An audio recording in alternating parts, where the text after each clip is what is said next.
What's going on, y'all? It's JD Pickell with On 3. Today on the Hard Count, we're going to talk about what you can expect from Brian Kelly's LSU.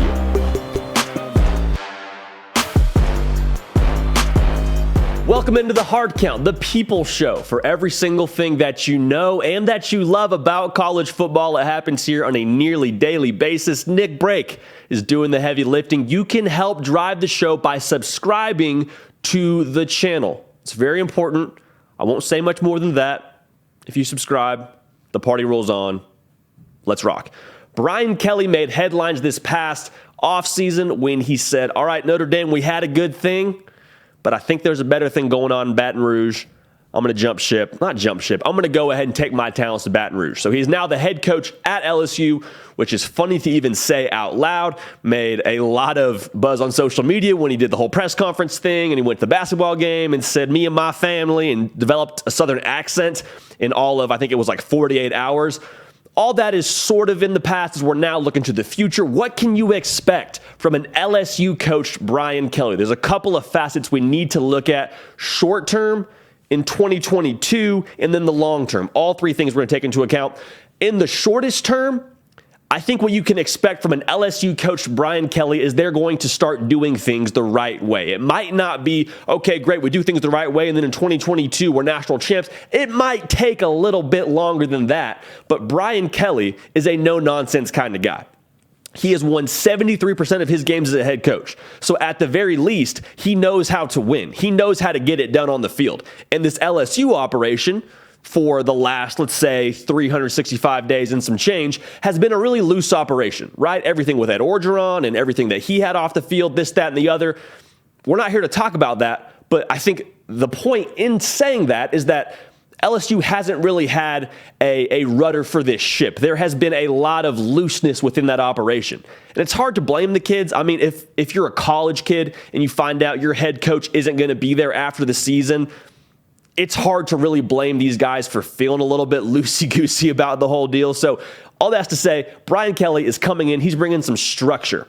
Brian Kelly is not a player's coach. And that's not a knock on Brian Kelly. Every coach has their own coaching style that works for them, but Brian Kelly's not going to be the guy that you see doing the Shane Beamer thing where he does the Soulja Boy before the SEC Media Day, whatever it is. Brian Kelly is a diet starts today kind of coach.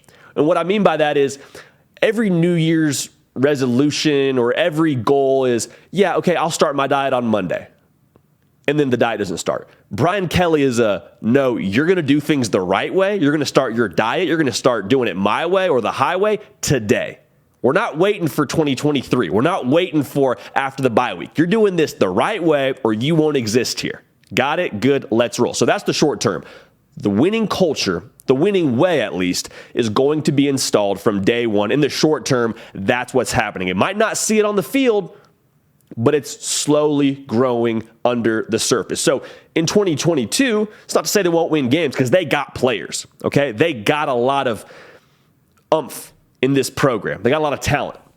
And they have a lot of talent around the state, which they're going to draw from in recruiting in the future. But again, for 2022, I have two big questions for this program. Two big variables that I'm looking at. One, can you get the quarterback right? Because you got three cats that you're looking at that a lot of people have talked about in the offseason. That's kind of been the quarterback controversy or quarterback race that has been under the public eye in a very big way.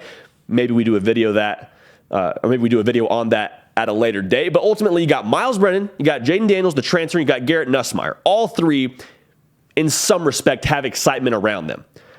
Can you get the quarterback position right? Can you just have a leader for your football team? And I feel a couple of ways about this.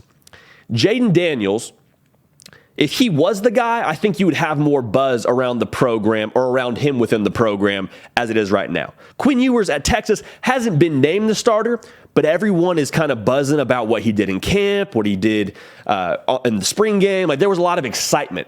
I don't sense that with Jayden Daniels. Last time we saw Jayden Daniels, or last time we saw his name, at least in a headline, it was his former teammates at Arizona State clearing out his locker. That says something. I think it says a lot about Arizona State, but I think it also says a little bit about the quarterback if your teammates are helping you move out. Okay, so that's the first thing. Miles Brennan, I love the guy. I think he is gritty to the core. I think he is LSU to the core. Like, I love Miles Brennan, but if he were the answer, I think he would have been the answer by now. So I'm not saying neither of those guys is going to start. I'd actually be surprised if Miles Brennan doesn't start the year for you. But all that's to say, you got to figure out quarterback. Some way, somehow, we got to have somebody step up at quarterback. Garrett Nussmeier has a little bit more of an unknown to him. Maybe he's the guy that wins the job in camp. We'll see. But all that's to say, my question is, can you get the quarterback spot right? Because if you can, that's half the battle, in my opinion. That is half the battle for your offense, for your program, to have a leader and to have somebody capable running your offense. It's paramount, okay? That's the first thing. The second thing, can this defense get back to playing the LSU brand of football? Gave up 27 points a game last year. They bring back 3 starters from that team or from that side of the ball, which maybe is a good thing. You're giving up 27 a game. Can they just get back to that edge, that attitude on defense?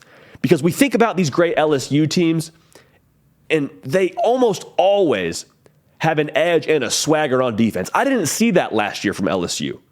I didn't see anybody being the spearhead and coming down and taking somebody's legs out on a sweep and being able to get a tackle for a loss, or being that, defensive back on the back end where you're going to make sure you throw away from them. There was nobody that I'm thinking about right now that came to mind when I talk about those kinds of players in LSU history.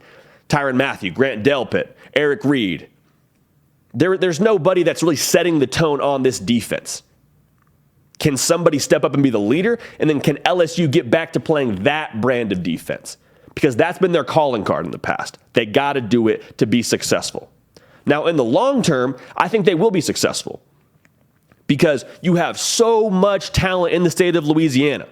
And Brian Kelly, to his credit, did a lot of great things at Notre Dame, and feels like there weren't enough resources, feels like there wasn't enough in his favor, enough ammunition, if you will, for him to get done what he wanted to get done at Notre Dame. He has all of that at LSU. And he's shown he can win. He's shown he knows how to win. Also, it's been proven that LSU is a, more often than not, turnkey operation. Like, you don't have to get everything right at LSU. You just got to get a couple things right because there's so much talent that you can win games. You can win a lot of games right away. The last 3 head coaches at LSU have all won national titles. I would argue Brian Kelly is a similar caliber of coach as the ones that had previously won national titles. And that's not so much relevant to Nick Saban, but in terms of Les Miles and Orgeron, I think Brian Kelly is just as good a coach as those guys. Telling me Brian Kelly can't get it done at LSU? He's not a better coach than those guys? I have a hard time believing that.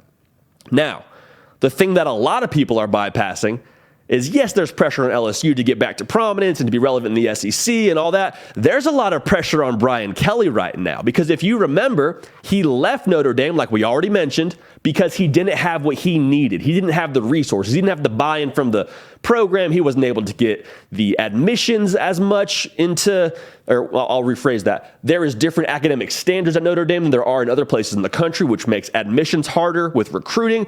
He doesn't have those issues right now. Brian Kelly has everything in theory on paper that he asked for, that he didn't have at Notre Dame. So now if you're an LSU fan, you're saying, okay, Brian, maybe you say it differently. Maybe you say, okay, Coach Kelly, ball is now in your court. The pressure is now on you to win a national title, something you have never done. You got to do that now. You have no more excuses. There is no more excuses here at LSU. The things that you say were holding you back at Notre Dame, those aren't a reality here at LSU. Your move. So for Brian Kelly, pressure is on him as well. He's got to find a way to get it done. They're going to give him a lot of time. I think he will get it done. Like I said, the guy's a great coach, has a proven track record of winning, but he's got a lot of pressure on him as well. That's it for us here on The Hard Count. We appreciate you tuning in. Subscribe to the channel. We are surging.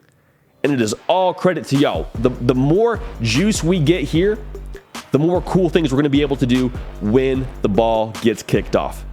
I, for one, can't wait. We're going to keep the party rolling. We will see y'all next time. Hey, y'all. Thanks so much for watching. Subscribe to the channel here to make sure you don't miss an episode of The Hard Count. Also, be sure to check out other videos on the On3 YouTube channel.